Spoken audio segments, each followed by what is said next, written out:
Hey, yo, it's me, Pops Fan Marmalade, and you're watching the Comics-Related Madness Network. Uh-huh. So come get some. CromCon. CromCon. Hey, we want to shout out to our sponsors, Daytona Beach Comic Con. If you are a fan of comic books, if you're a fan of comic book conventions, and if you like meeting comic book creators and getting comics and comic-related stuff, then you need to make your plans to attend Daytona Beach Comic Con. This year's show is September 9th and 10th. Silverline will be there, so you should make your plans to be there too. We'll see you there. If you like comics and find yourself in the Orlando, Florida area, doesn't everyone come to Orlando at some point in time to see the House of Mouse? But when you're here, you need to make it a point to visit Coliseum of Comics, especially the one on East Colonial Drive. They carry Silverline comics, even a limited edition Coliseum of Comics version of our comics. So, when you go, be sure to ask for Silverline Comics and tell them we sent you. OCD stands for Orlando Collector Deviants. OCD, Steve and Trish, they're a family of geeks who promote geek things, particularly those around the Orlando, Florida area. They're big supporters of Silverline, and we think you should be supporters of theirs too. Go give them some love. If you are an independent comic book maker and you need to get your independent comics made, you need to look no further than Kablam Digital Printing. They print our books, and they do a bang-up job. They're not only trusted by Silverline, but many, many independent comic book makers. Head on over to kablam.com and see for yourself just how easy it is to have your comic printed by them. And tell them Silverline sent you. Hi, this is Tim TK, host of That Silverline Show on Tuesday. Join us at 11 p.m. Eastern, 8 p.m. Pacific every Tuesday night as we discuss pop culture and the joys of making comics. Hi, I'm Barb Kilber, co-host of Silverline's Wednesday Wham. Join us each Wednesday night as we discuss comics, literature, movies, and anything else that may catch our attention. I'm Roland Mann, and I host Silverline's Silver Sunday. Join me every Sunday at 8 p.m. Eastern as we make mine Silverline.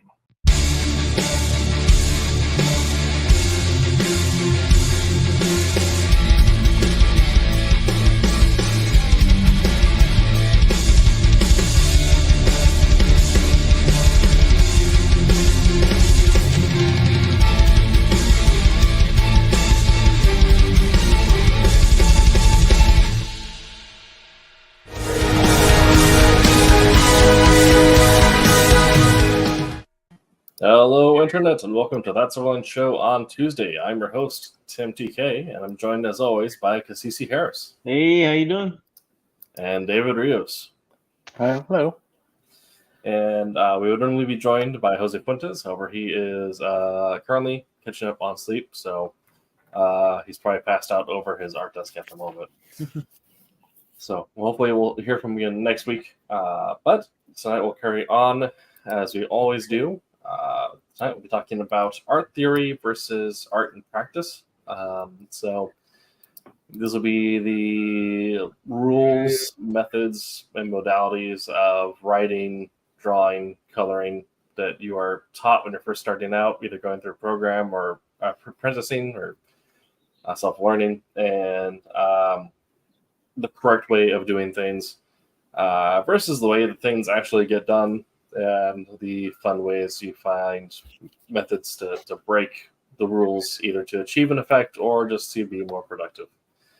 Everyone who's worked at a job with a corporate handbook has probably had that conversation with supervisors saying, like, this is what I teach you, this is how we get things done.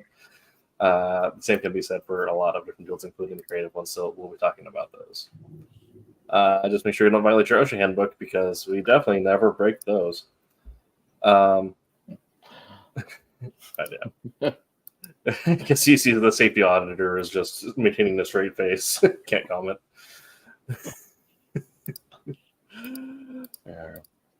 Okay. But before we get into that, we'll break the ice this week and talk about what we have been playing, watching, or reading. Yes, that's what I want to do.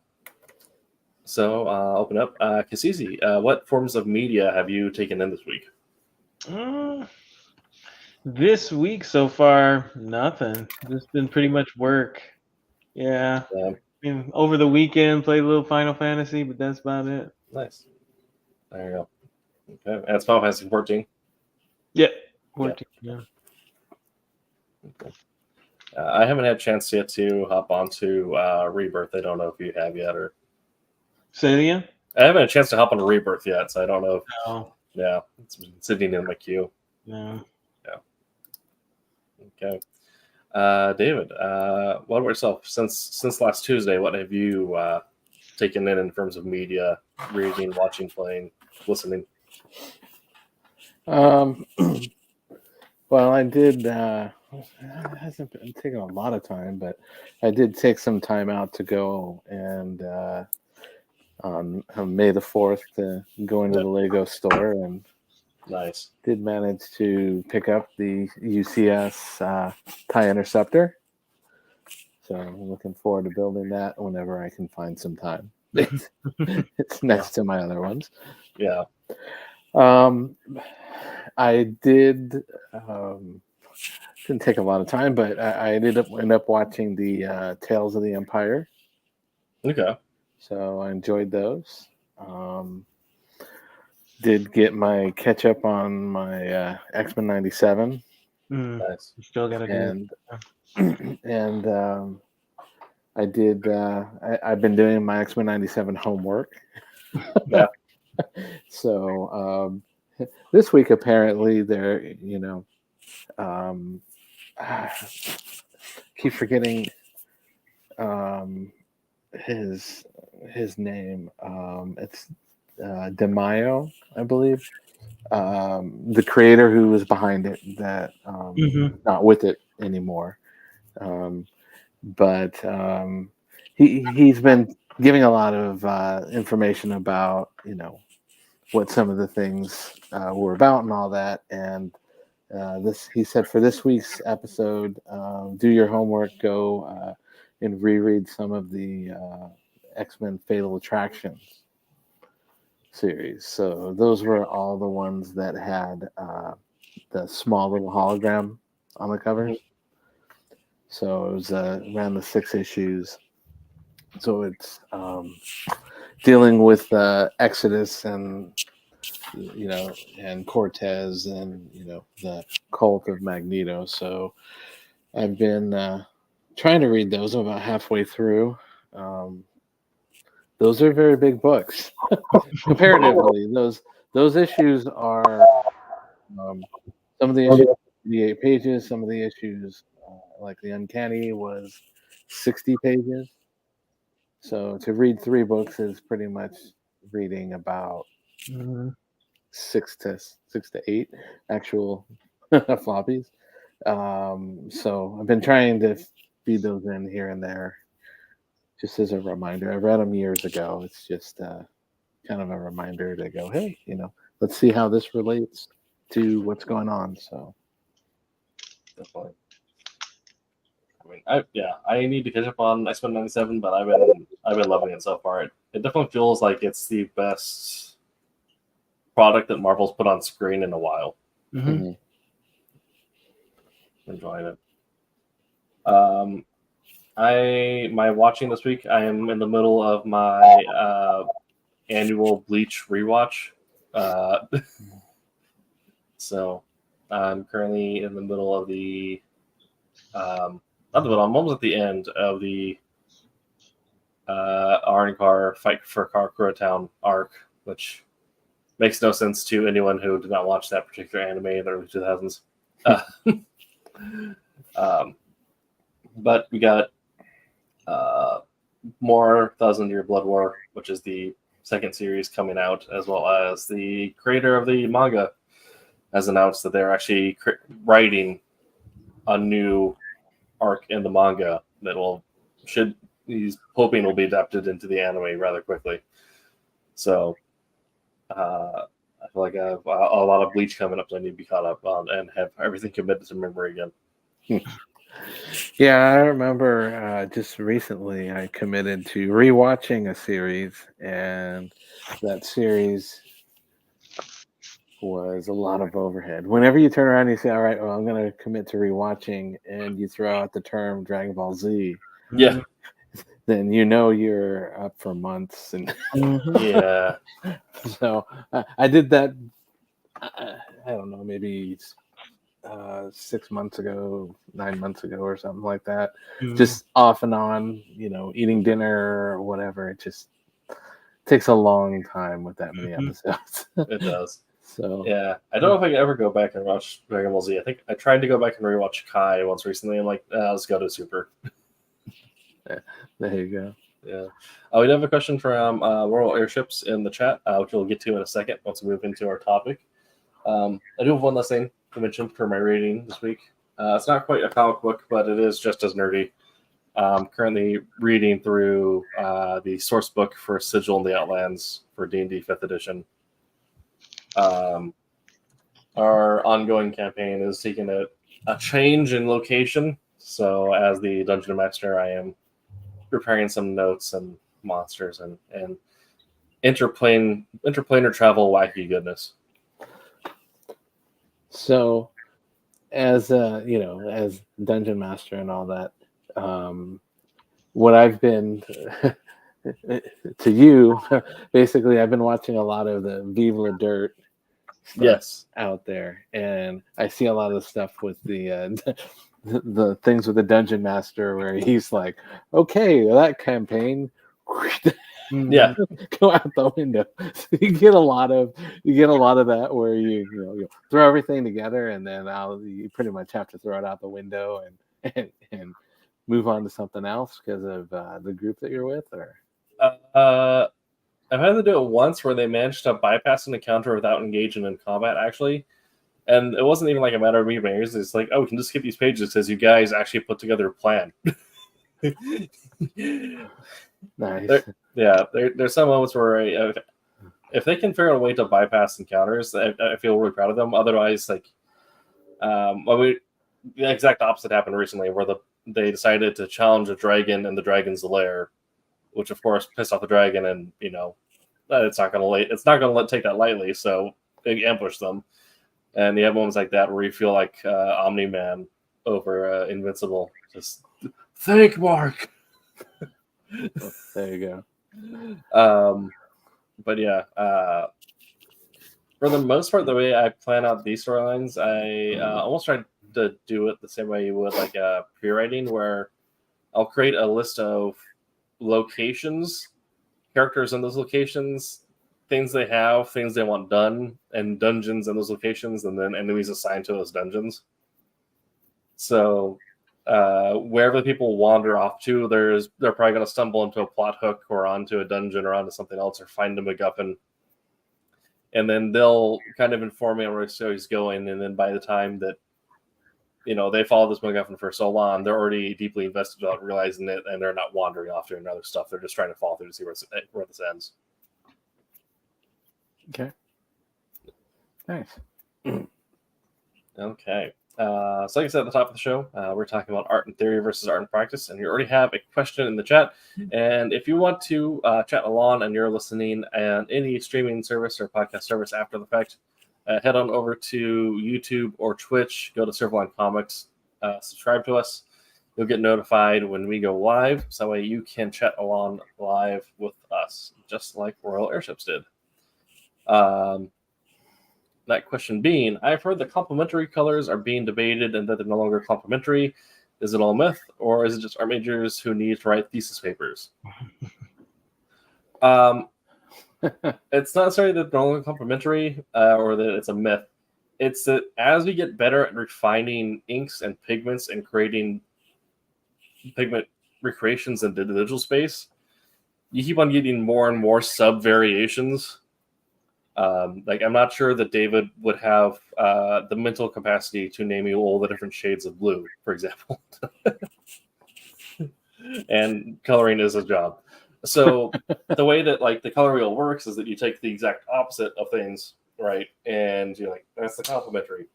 However, now we've discovered that the color wheel is vastly incomplete because we're able to really refine powders and pigments down or create new pigments and powders. And with digital technology, we can keep on adding different hexes onto the code and slightly change things. So it's that there is a wider variety of complementary colors, and there's some slight misalignments if you're using the same chart from like the 80s, because that was the best they had at the moment. But they didn't have the ability to get down there, like really molecularly pull apart a lavender flower like we can today. At least that's my understanding of the current argument. I know that there are some people who completely believe that you should not give any heed to complementary colors at all. However, just basic human perception kind of, I feel like, does away with that argument because complementary colors just look good together. And that's why we call them complementary. And so that is an art theory thing. It's actually a little bit of both about how art and practice is actually changing art theory. So that's a little bit interestingly backwards, I think. Why does red get lost in black? I know it's something to do with light frequencies, but they still look good together. I don't know if, David, you have a more experienced answer to this question, but why does red get lost in black so often? Well, I know from a coloring standpoint that with reds, particularly when you're using like CMYK color scope, you're pretty much using for your base red, you're using 100% yellow and 100% magenta. So your alternate colors that you can use to boost and darken that, you're either stuck with black or you're stuck with cyan in that space.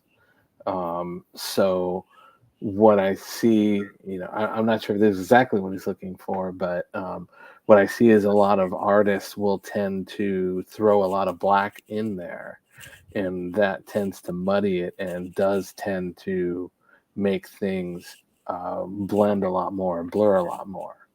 I know my approach when I do reds is, I use a minimal amount of black and blue because I don't want to change it into, a lot of blue and change the color hue. But I also tend to leave a lot of open spaces of midtones of that red to keep that red from blending. Another common tool that I know colorists use is a dodge tool and a burn tool. That looks like in Photoshop, the dodge tool looks like a little hourglass, and what that does is it tends to lighten. You can do highlights, midtones, or whatever. But on reds, because there's so much 100% color, the dodges don't work. So you end up, no matter what, having to put whites in. So you also got to watch your washing out of the colors. But a very common thing that they use is the burn tool, which resides on the same tool, but it looks kind of like a hand that's on there. And what that tends to do is shove a lot of black into that color.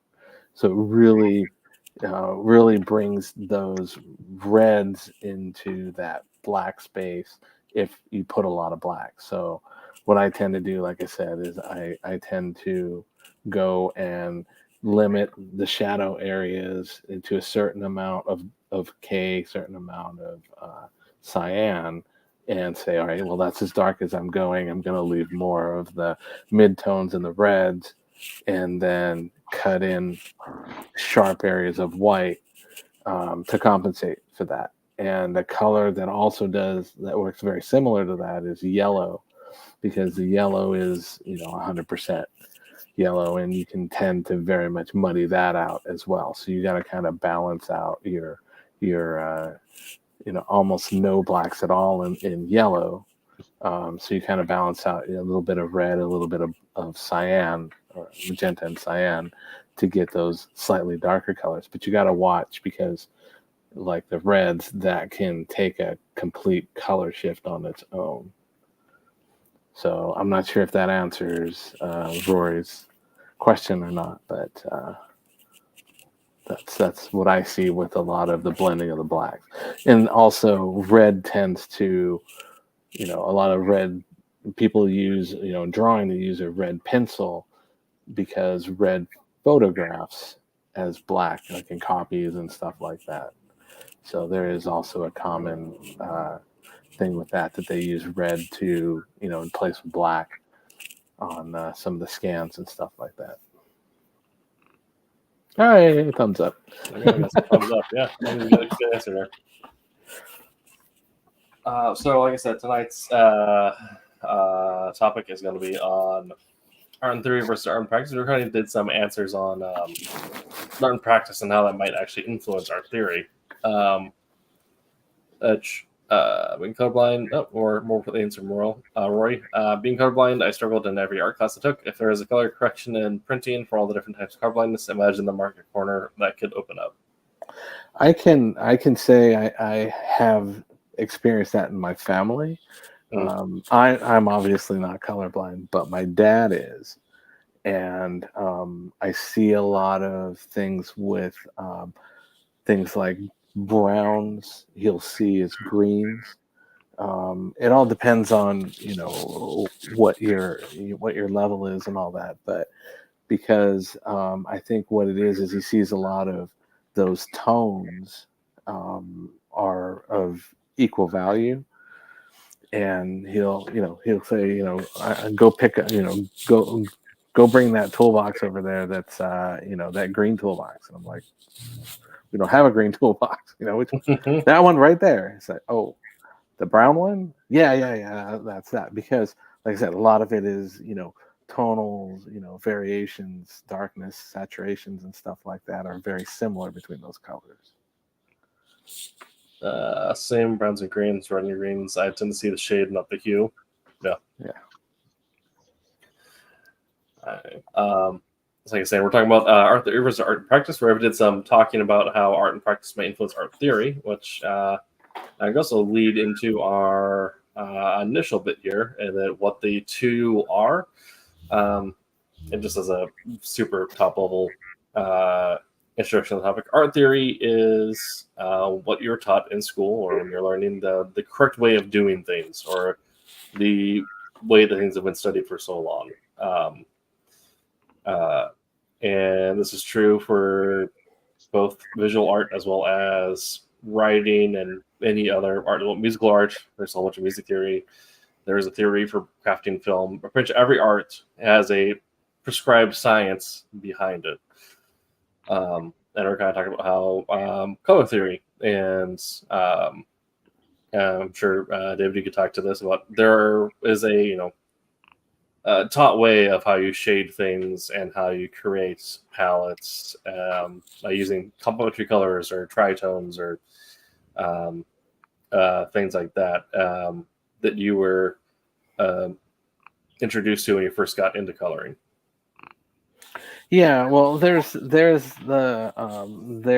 school taught. I went through. I did a graphic design. I have a graphic design degree. So a lot of that was, you had a lot of classes that taught you about, lights, shading, stuff like that. You had color things. Now you had things that you had to learn about certain things in standard print, like magazine print, stuff like that. But in interest with what we do here at Silverline is that a lot of that traditional sense and teaching that I had when I was taking those classes,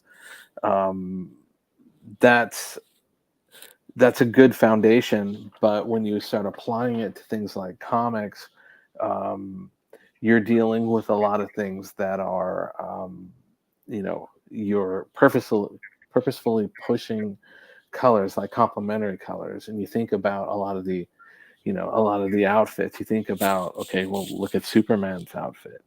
That is something that was designed to push a lot of the colors, and color variations. You're looking at different ways, particularly for me, for coloring, whenever we were doing it in the 90s. In the 90s, a lot of it was, your traditional highlight with shadows, but then they always wanted to cut in a secondary or even a third light source. And in the 90s, traditionally, they very heavily used a strong color. So you may have something that's maybe slightly darkened room that has kind of a natural highlight with a shadow, but then they cut in a magenta light from the edge of the room, or a doorway that's behind them. The shift it shifted a lot more to using a secondary light, but a more natural light, so more subtle. So you may cut in just like a highlight along that edge, just to show your roundness, or any deflecting light coming on, but you're not pushing a lot of those sharp colors that you used to push. But again, being comic book stuff, there's a lot of things that colors and values and saturations that get pushed in a comic that you wouldn't normally push in like a magazine print ad and stuff like that. So that's kind of that kind of goes into your what your traditional color theory versus your comic style, and that even relates to the penciling and the figure drawing. You pick up your how to draw comics, Marvel way or whatever way. You'll see things like I believe the traditional figure, for example, is about I think 7.5 heads tall, whereas your comic book superhero is like 8.75, because they want to push that character is larger than life. So you get a lot of your proportions and things like that are exaggerated compared to your traditional. If you're sitting there drawing a model in a class where you're learning life drawing, figure drawing, and stuff like that. So you have things like that in the comics industry that kind of push the boundaries, and it's that way with colors, it's that way with figures and stuff like that. So Yeah, thank you. Kind of bouncing over to the other things. You mentioned you got your degree in graphic design. That kind of let you get your initial understanding of color theory. Similarly, because Casey and I both have gone through writing programs, I believe, and when you get your writing degree, you were taught, several rules about how you write or how you craft a narrative. If you have been through any creative writing program, you've heard about their hero's journey.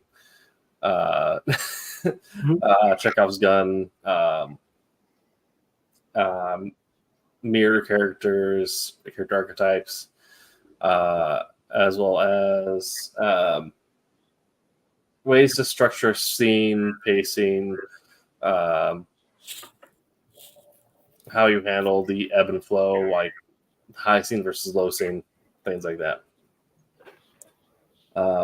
Kind of the biggest one being drilled into every writer's mind being the hero's journey, I feel like.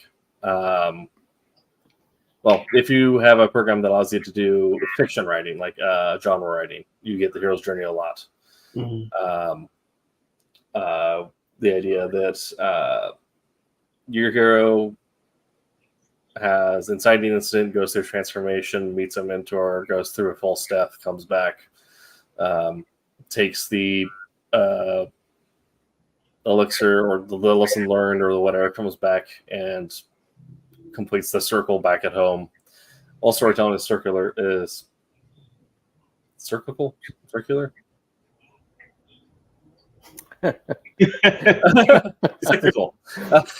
The writer's struggling. Yes.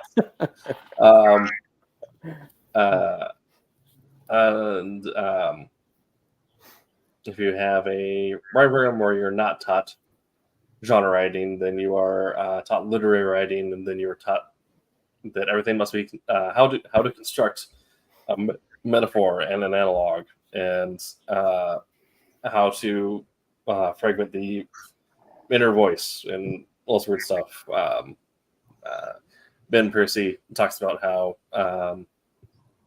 jokes about his writing program about how he learned how to write about a guy staring out a window, brewing a cup of tea, and learning a life lesson very well, because that was pretty much all they ever did while writing literature. And certainly both schools have their place. I mean, some people like reading Hemingway, some people like reading Wolverine. Both are great. But being on the comic side of things, our Full Sail program is particularly great for comics, because you learn how those rules apply to comics. You end up seeing how the hero's journey applies to the Spider-Man origin, all this other stuff. You also learn some of the rules about formatting a little bit. I think the only rule thing that we can't really prescribe you write the rules for is to say some forms of formatting, because a lot of that is editor discretion, and the editor will reject your script if it doesn't meet their guidelines. And especially if you want to go into something like film, if you're not doing a 10-point courier, you will be left out of the room. And it's interesting to see, right? Because you'll you're taught one way, and then you get these scripts. You start to look at famous scripts that folks have written, and they have just broken every rule. Yeah, they have broken literally every rule, and you're like, gosh, dang it! Right. It's a big movie, and they kind of teach you when you arrive, you can do whatever you want, and when they're requesting you can do whatever you want. Yeah. Well, you gotta. Sorry, you got to think about somebody. They're not going to take your 16-year-old, person getting his driver's license and putting him in a track car and putting him on a 200-mile-an-hour track. You got to learn. You got to go through the fundamentals before you get there. So you're dealing with a lot of people that are breaking the rules, but you have to learn the rules and get used to the rules before that. It was like Neil Gaiman versus Alan Moore. If you tried to decipher an Alan Moore script, you needed to have a degree in iconography and foreign languages. But Neil Gaiman will send like one of the most well-formatted things, like something you can almost read as prose along with thumbprints. But he'll talk about how he'll write, his initial draft will be utter nonsense, just throwing stuff against a page. And then the second draft is when he actually makes it legible. But again, these are people who have been in the industry for decades and have cut their teeth. And if you're just coming out of your program, you're still in the cutting your teeth phase. Also, as a writer, what is this saying, cutting your teeth? Where did this come from? I've always wondered about that. I'll probably Google it at some point in the show.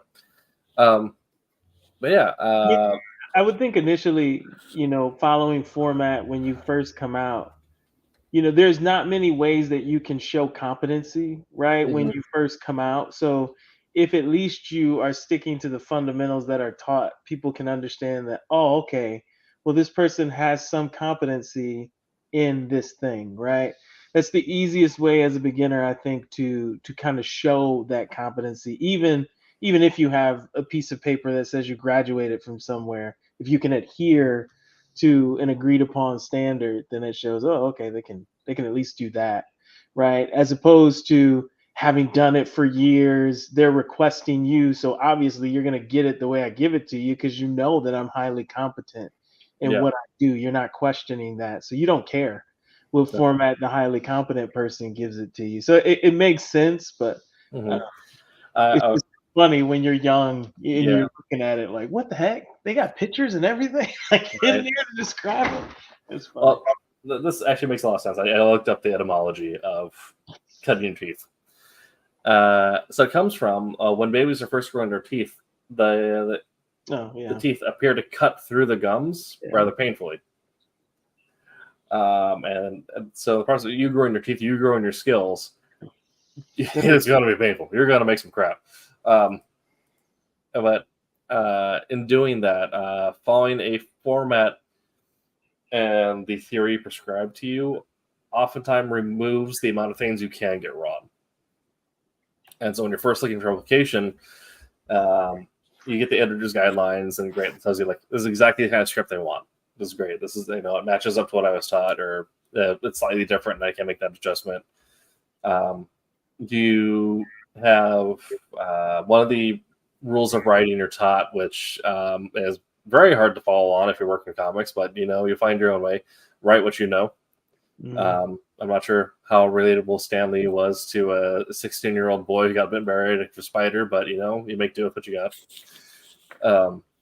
But if you write something that at least you're relatable to, you can relate to on an emotional level or on a like experience level, not to get political on the channel, but I am not writing the story of a young black woman growing up in America. That's not my experience. I don't know that. Fair enough. Yeah. The further you get away from what you know, the more research you have to do, and you have a high chance of getting it or missing the nuance, or missing the nuance, getting wrong. The subtext, yeah. So if I write a story that is like an experience, experience that like, and you can extrapolate on it, make it fantastical, but ground it in your experience. Follow the hero's journey, because you have an idea of like, this is what a story looks like, or at least this is what other stories have looked like. So I can just cut and paste my thing into here and follow the same beats. And it may not be like a magnum opus, but by the end of it, you may have a passable script by the end of it that you could submit to somewhere to then get valuable feedback back on. And you'll have eliminated the amount of things you could potentially get wrong. Whereas if you're first starting out and you try to do the Alan Moore approach, you're in the Wild West doing everything different, and you have no guidelines, no basis.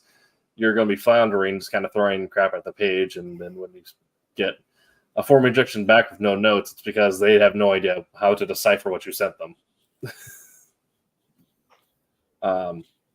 So definitely the theory is going to be very important starting out. But as you start to get those notes back in that practice, speaking from experience, some of those notes will require you to start breaking those rules that you're taught, where they say like, oh, actually this transformation scene, like this character's emotional growth, do that earlier or do that later. And that'll contradict to what the hero's journey says. Or they'll have you rewrite a character archetype, or things like that. And that'll help you, and you'll be kind of following editor's notes and getting second opinion, getting some sort of professional feedback. Even joining a writing group can be helpful for that. We'll give you then the small tweaks to break the rules along the way in a way that refines your story without breaking your story. And by the end of it, you may have broken, every rule. It may be differently formatted. It may not follow the hero's journey at all. You may have like subverted every archetype, but you'll have gotten that way through in a way that has a stable foundation, as opposed to just throwing stuff at a wall and seeing what sticks. But usually nothing. That's kind of my experience with being trained in art theory versus like the getting that feedback back into practice to learn how to break theory. Cassisi, is that similar to your journey, learning theory versus practice changing it, or have you some different notes on there? Yeah, no, for the most part, I haven't had to deviate from the rules that much, right? So I think in my case, I maybe don't incorporate enough of the rules, meaning not that I break them. I just, I make my story so simple that they don't necessarily have a lot of room to add a whole bunch of, formality to it in other areas, right? My stories are pretty simple.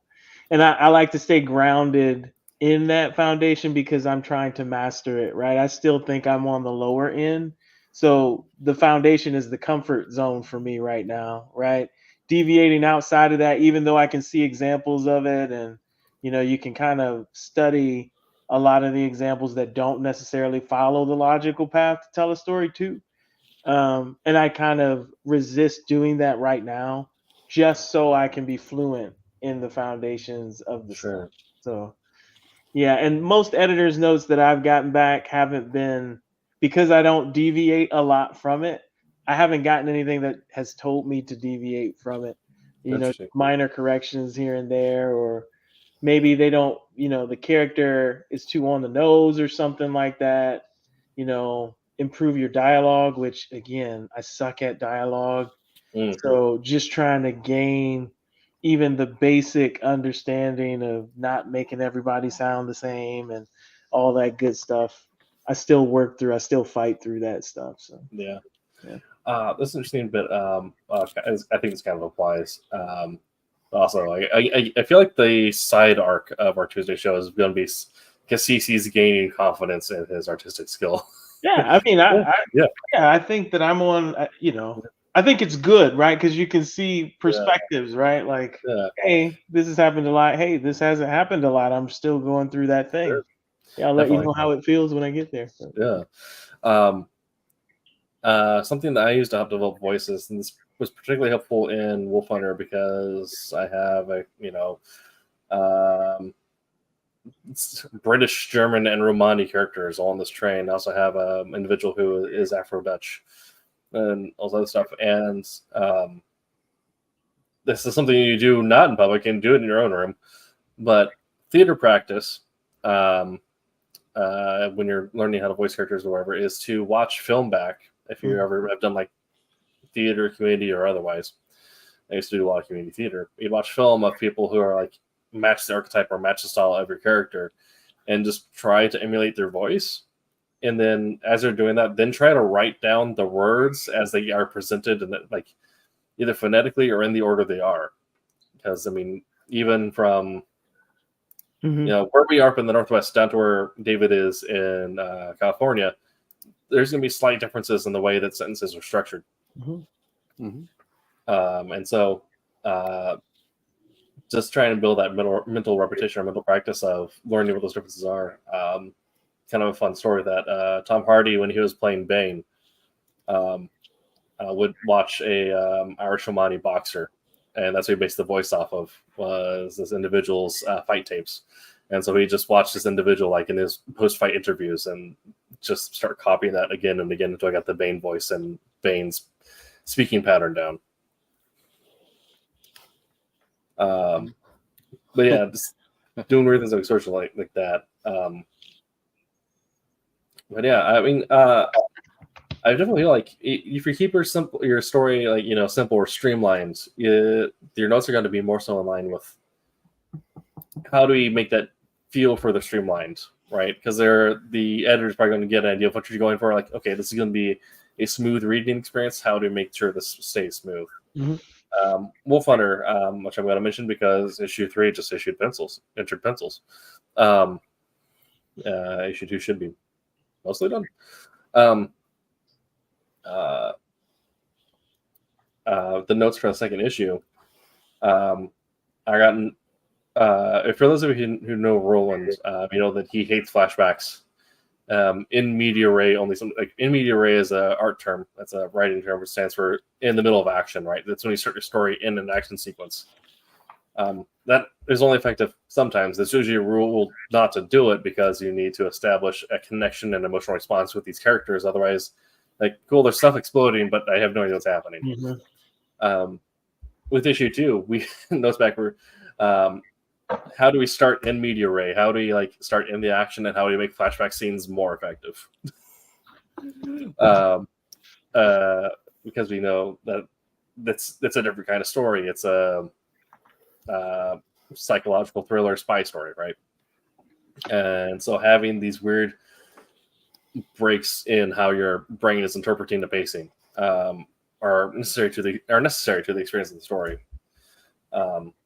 And so as you start experimenting with things and start trying out different genres, that's when you find that your theory and practice may not necessarily line up one to one. If you start when you start pulling in new ideas or new things, you start jumping around a lot.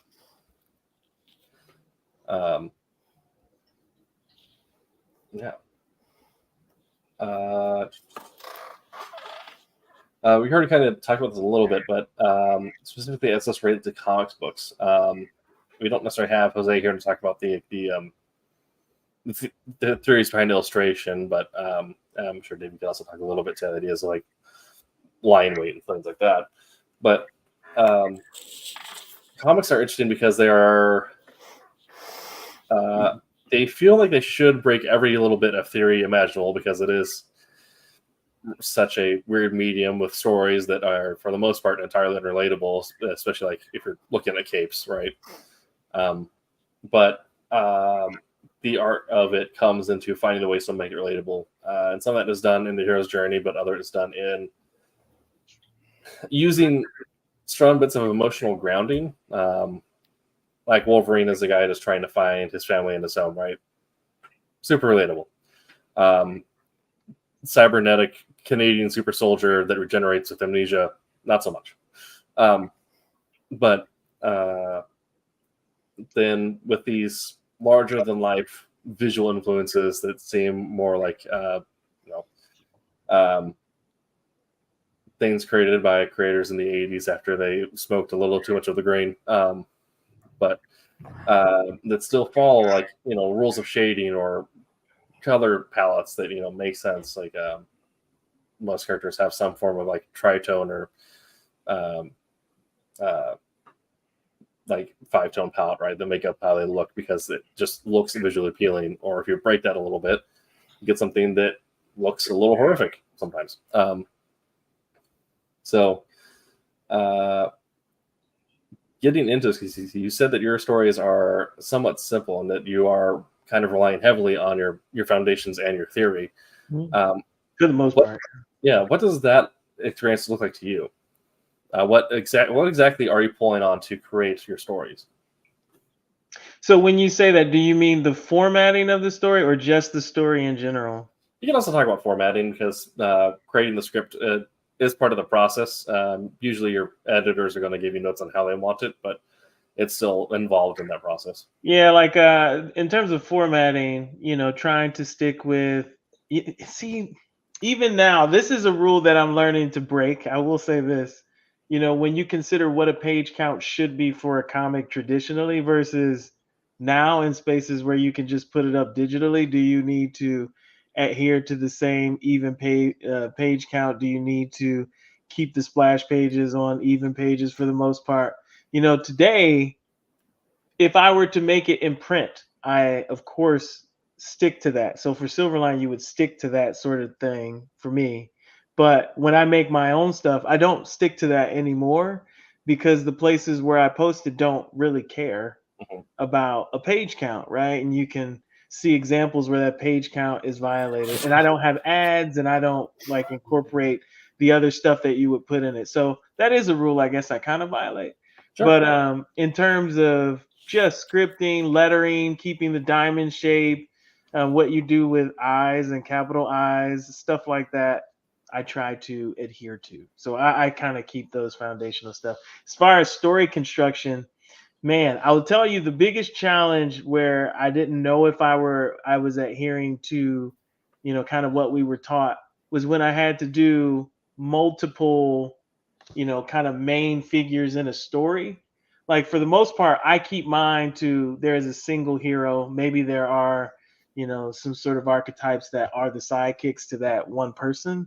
But to have, like when I was working on the Silverline team up, the next one, there's two main characters and then there's a third one that you're introducing. And how do you kind of juggle, I'm going to say panel time between the three main kind of characters?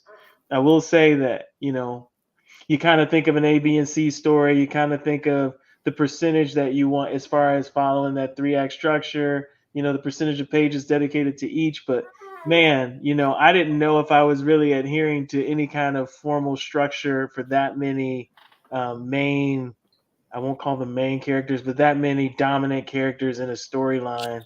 But for my own stuff, it's simple in the sense that, again, I only have one hero. They just desire this one thing. Maybe it's a little nuanced based on who they are. Things they're gonna in the book itself they're gonna achieve one thing, and in the story as a whole their arc is gonna follow them through that hero's journey. But for the most part, that's how simple mine is. I'm not giving them any kind of I don't know, introducing any kind of weird progression in the story. I have a beginning, middle, and end. I don't do a lot of starting directly in the middle of the story like we talked about just to spark the action, and then going back and telling the beginning and all that stuff. I will say I'm trying it out in this one comic, but even then I still start at the beginning. There's just a flashback later on that is a prominent thing that happens earlier. But so one of the things you talked about was when you're doing your own the digital comics and all that, you don't adhere well, it's not that it's a digital comic, but when I post in a digital space, they don't have the same care for that sort of thing. So, but do you find that with, basically you have an unlimited, or mostly unlimited thing, you're not going to sit here and take something that is meant to be, 20, 30 pages and, and make it into a 50, 60 page thing. But do you find sometimes that by adding those extra pages, that you may risk losing the reader's attention or focus? I actually do the opposite. I would have less pages. Okay.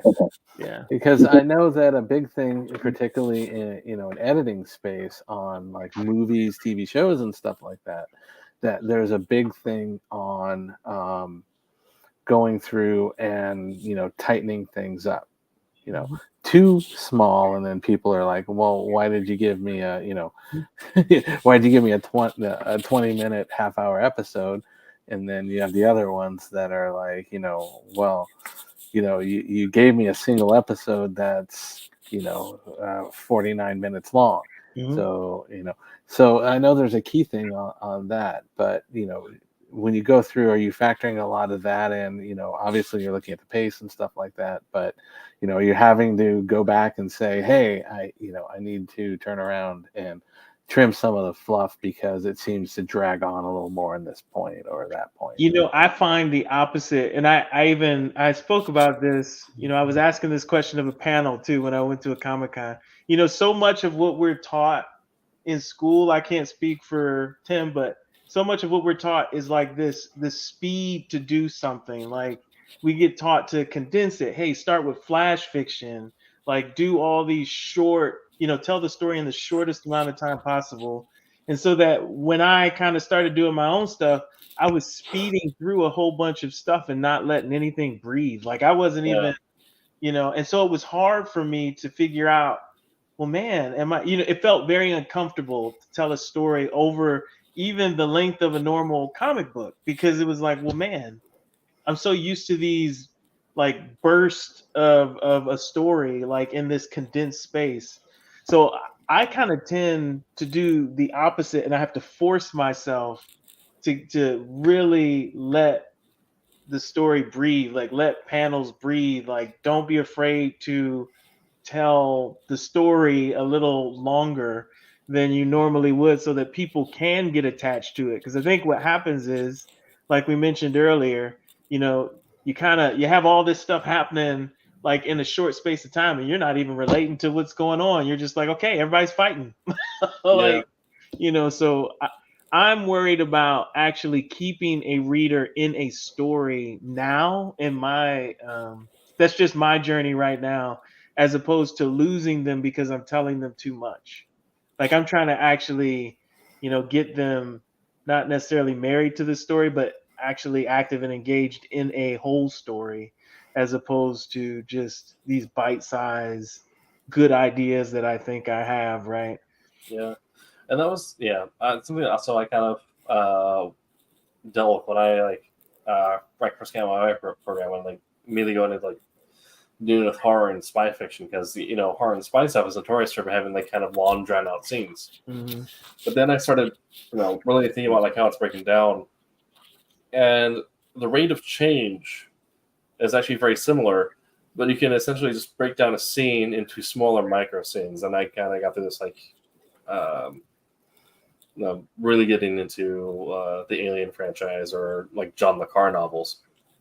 And the idea is that you can have a conversation where it's like 3 pages of 2 guys on the table sitting across from each other. But if one of them has a lie and one of them has a truth or something like that, you can find ways to figure out, like, what are the steps to breaking this down? What are the different things that need to be cracked or thrown at each other? And treat each one of those like it's a moment of change or like it's a revelation. So you can have that moment where it's 3 pages of guys sitting across from each other and just throwing like jabs at each other, doing like verbal fencing. But if you know how to like throw those like switches and power dynamics where, Mm-hmm. 2 word bubbles, all of a sudden like a reveal happens and now someone other character, and now one character has power. 2 word bubbles, a different reveal or a lie, and then another character's power. 2 things back and forth, a reveal, another character's power. And you can kind of do that back and forth. And then the art of it comes in figuring out where you break that with something different that alleviates tension or pays off tension. Because if you just do that for too long, you are going to give your reader an aneurysm because they're just waiting for someone to admit they did something. But if you, the slammed door opening or something like that, the door slammed open, or some other way of breaking that where you kind of throw in a little bit of a jump that allows the tension to release or explode. But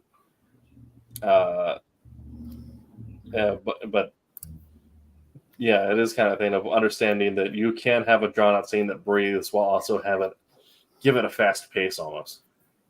And not even that it needs to be drawn out. You can, in some respects, I think that was proper pacing. Yeah. And I'm so used to this abbreviated pace to get as much in as small space as possible. It just isn't paced properly. Yeah. And so, that's what I was trying to say. My struggle is not necessarily cutting things out, even though you have to cut because I got a bunch of crap in there, right? Sure. It's more of, have you built enough Mm-hmm. to have an actual story that is solid, that people can relate to and understand and follow and invest in?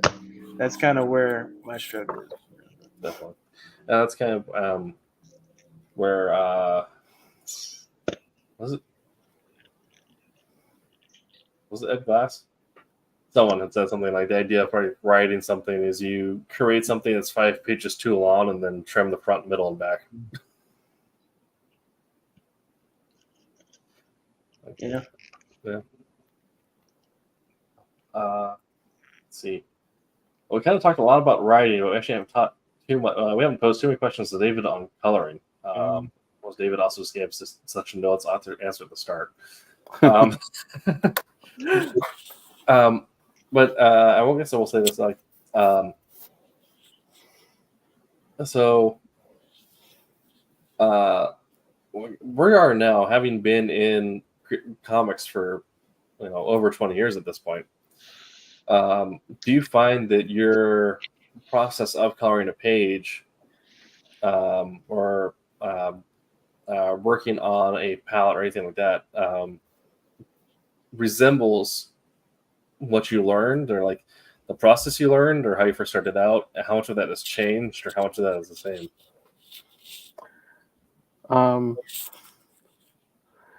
I just look at a lot of the way that I've been doing it for a while. I built a lot of that up. The idea of the color palettes, which when I showed some examples, CC was like, "Oh, that's cool!" Like your midtones, highlights and shadows and all that stuff. A lot of that, I learned early on, and I just kind of carried it forward. So I've always liked to kind of do a range, and I have a set standard, and I pretty much apply it to any of the projects that go. So it's a long-standing thing. I tweak things here and there, as like when I did the covers for Kalis, I wanted to kind of set the way I did it on its ear, something different. So I started to look from there more in a two color two color swatch per skin tone and all that stuff, because I decided to give it a completely different try. And my try was, instead of doing my traditional fill a mid-tone and then highlight and shadow, is I decided, I was watching some of the things that some of the other current artists are doing, like Stanley Art Jern Lau, for example. I saw a lot of stuff where he threw down his darks. So that's something that I tried, completely different. When I did those covers, is I started with a real saturated dark, and then I had a highlight kind of slash mid-tone color that was, instead of, saying, your mid-tone's 50%, your shadow is, maybe, 90%, and your highlight is maybe 20%, range in your lights to darks. I went with something that was like, really darks. So my 95% shadows. And then I took something that was probably in, maybe 35% range. And when I started coloring, I started dropping those darks in and putting, adding those midtones and lights. So I basically sat there and kind of removed one of the processes that I did, which was I wasn't doing a midtone and a dark and a light. I was doing a dark and a mid to light from there. And it was causing me to think about it in a completely different way, and pushing a lot of the colors, which going through and making my color palettes for those. I no longer had my usual, I just, for example, first thing I always do is my skin tone. I have my 1, 2, 3 skin tones. Then I have my eye color, and typically that's a mid and a dark. I will usually go with a white for that. And then after that, I will do things like a single solid color of a hair color, and then I start dealing with things like, what kind of outfit they're wearing, pants, shirt, So when I started laying out doing this other way, it's like, a lot of my colors were shifted over because I had less swatches. Mhm. And it just caused me to kind of think of a different way to do it. So yes, I was still kind of doing my traditional, creating my swatches, because these are what we're going to be using, and obviously you can push or whatever from there, but it caused me to think about things a whole new way on coloring, on how I wanted to go from darks to lights. So in terms of going and um, your traditional artwork, it's kind of like, for me, felt like going from a white piece of paper with pencils and drawing, sketching your outline and adding your shadows, to shifting to working on black paper with white colored pencils, which is causing me to think the other way. So what I'm applying is now my highlights, whereas before I was applying my shadows. So kind of reverse that.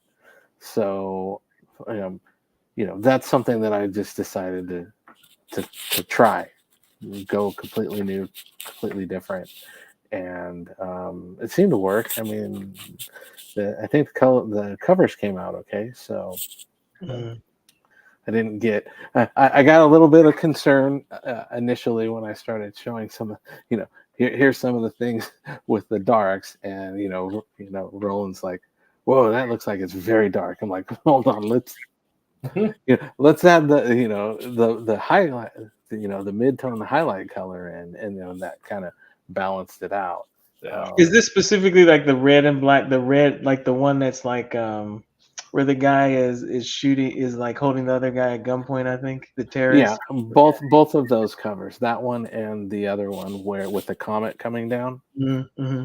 Yeah, I did both of those in that alternate way of Mhm. doing basically two color, start with shadows and highlight forward. But yeah, those are the ones that I did, in the other style. So it was something new to try, and They look I good. always, thanks. I always felt like, there is so much variation in everything throughout the industry, throughout, people and all that, that if you don't at least give it a shot and try some of these other ones, then you're really limiting yourself.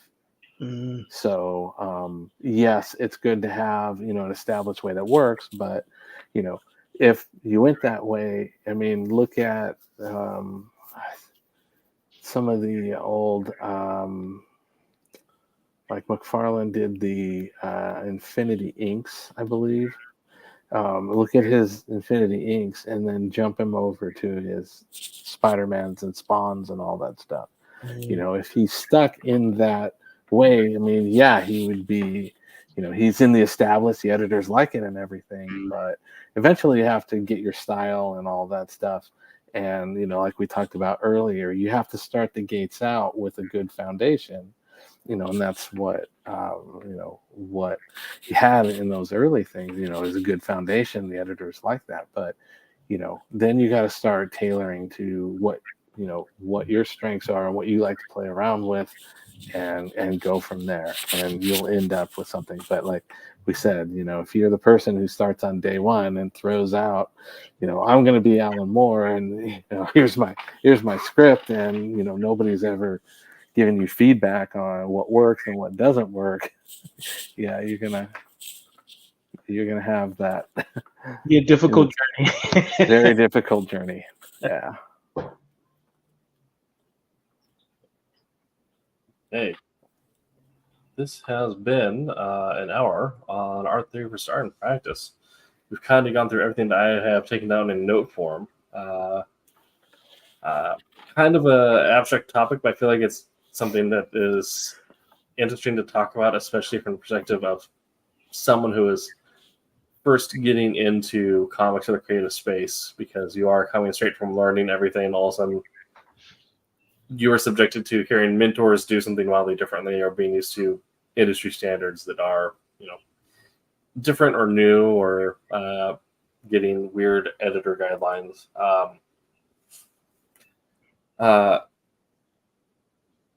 I will say, the first time you get and look at like a set of editor guidelines to get your like notes back on like a submission, if it like doesn't just get a form renewal, like a form, but gets an actual like notation like thing back, either like a portfolio review or like the script or short story. With the first time we get notes back from a professional, is a wild experience, and you'll probably learn more from that than you will have learned in school.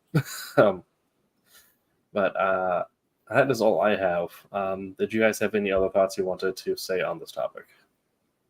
Maybe just understanding that there's a difference between like something that's foundational and a best practice. Perhaps Yeah. a best practice, is sparked from a foundational principle, but best practices you might want to experiment with, right? Because that's just what people consider. Oh, this is kind of the best thing to do, but it's not like a mandatory thing to do.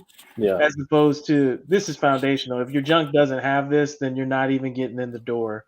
Yeah. Like, just balancing between those two. If you wanted to kind of experiment and Yeah. just show your voice, maybe best practices are the thing that's good to experiment with to see.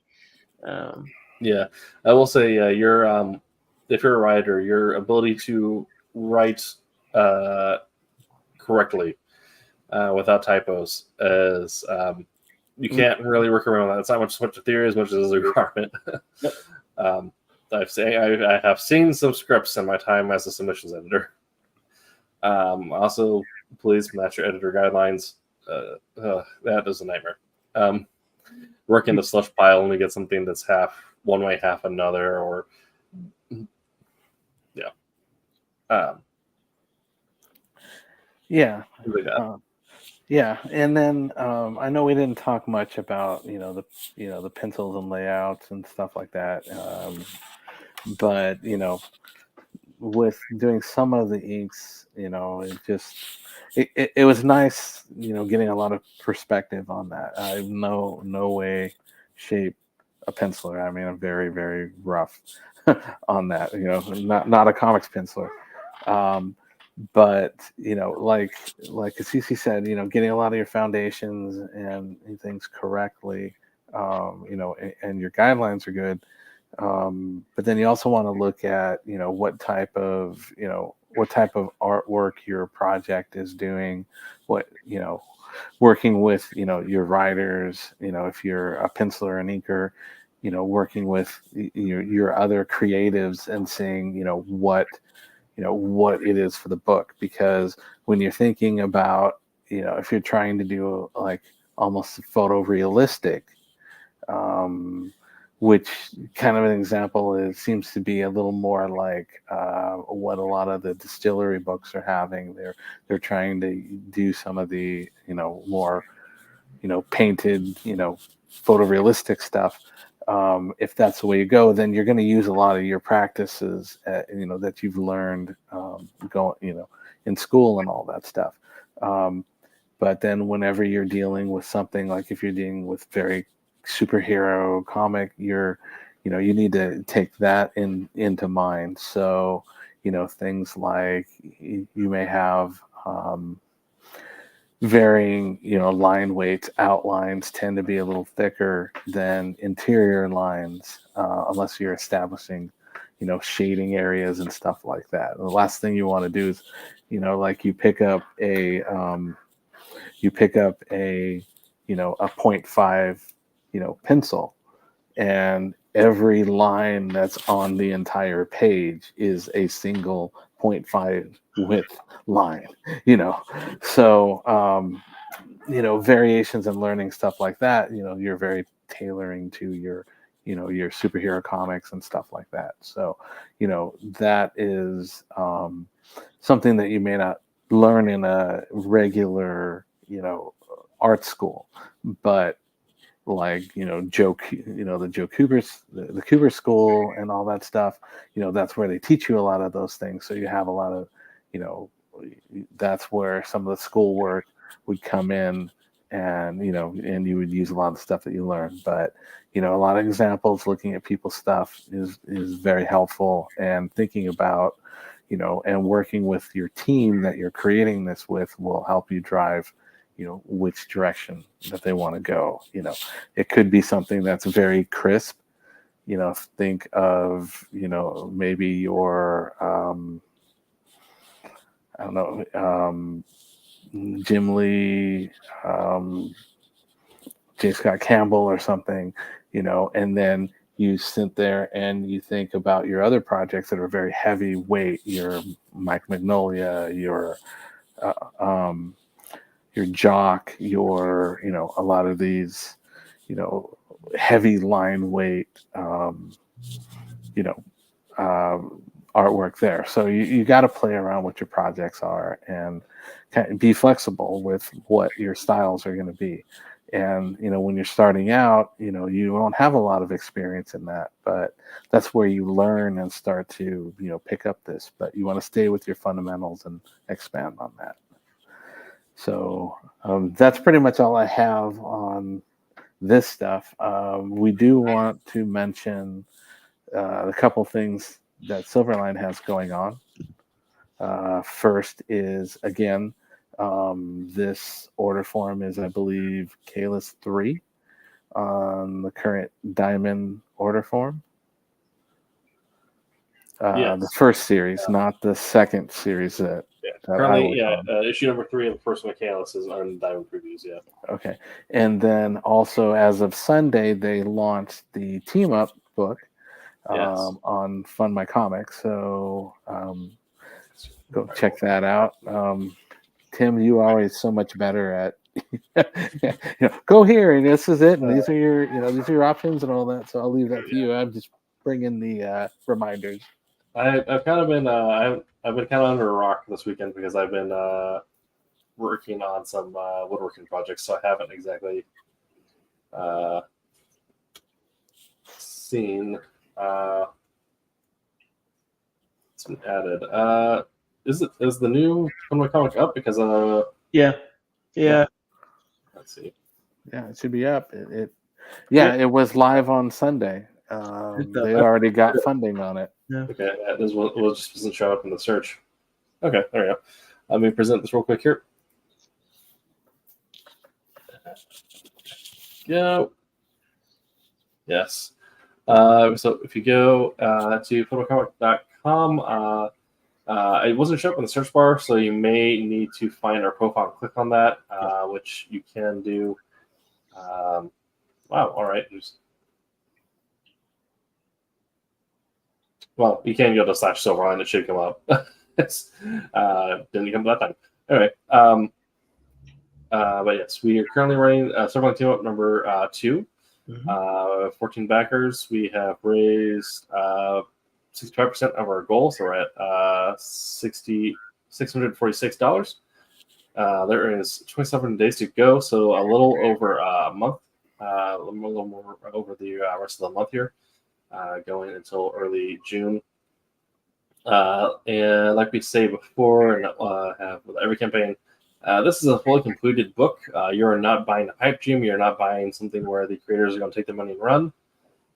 You are essentially just placing the pre-order in a shop front that works best for us. As much as we'd like to sell us directly to you from, and your corner store, those days are kind of gone. So this is the next best deal.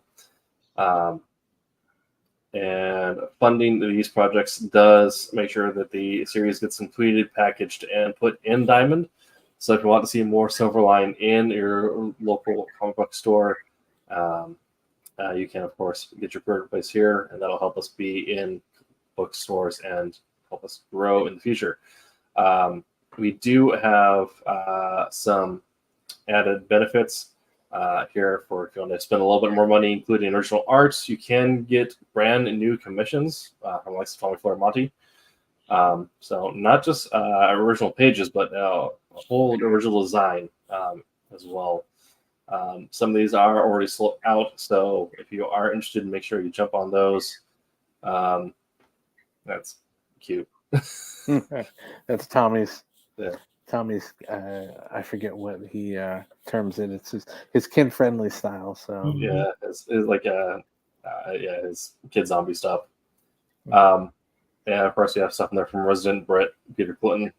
So make sure to get those purchased because after the 4th of July, we can no longer support him for the rest of the year.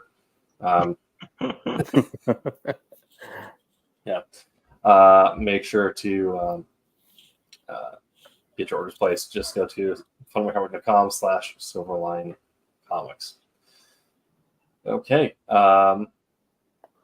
next week. Been all that we have for tonight. Tomorrow is Wednesday WAM, and we have Silver Sunday, 8 p.m. Eastern, those specific times. I'm not sure what Wednesday WAM is. I think at the end of Sunday, Roland said that they hadn't posted anything yet, so I'm not sure what the topic is tomorrow. Sunday, correct me if I'm wrong, Kasisi, but aren't they going to have Barry Gregory on? Yep. So Sunday show they should have Barry Gregory on, and then next week, Tim, what do we got for us? We're talking about how to create a. Nope, that's the next one. There. Next week we're talking about literary comics without capes. So we'll be talking about some of your more comics that we consider more along the lines of like classic literature. So things like Mouse, We Only Kill Each Other, things like that.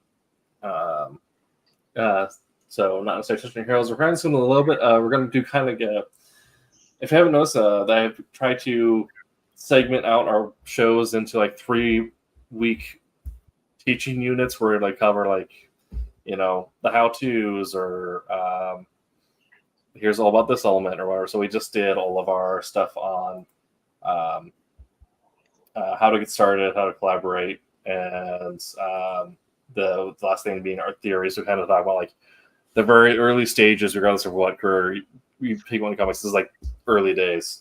Next little couple weeks, we're going to be talking about comics that are kind of non-traditional, ones that don't necessarily feature superheroes. So we'll probably talk about we're going to talk about literary comics. We'll probably also mention the history of comics and how superheroes almost killed the comic industry. It is romance comics that saved us. As well as, not everyone who gets into comics necessarily wants to read about men in tights shooting laser beams. Mm-hmm. And there's a little bit of everything for everyone. And comics is just a great medium to express yourself no matter what your storyline is. So we'll be talking about that for a little bit. And then following that unit, we'll get into capes and, how do you create superheroes? How do you make them compelling? How do you, land on a design, things like that. Okay. Oh. Yeah. Okay. Well, this has been that Silverline show on Tuesday. We have been your hosts. We'll be back next week. But until that time, make mine Silverline. Make mine Silverline. Hi, I'm Chris Olm. I'm the former editor-in-chief of Malibu Comics. Make mine Silverline.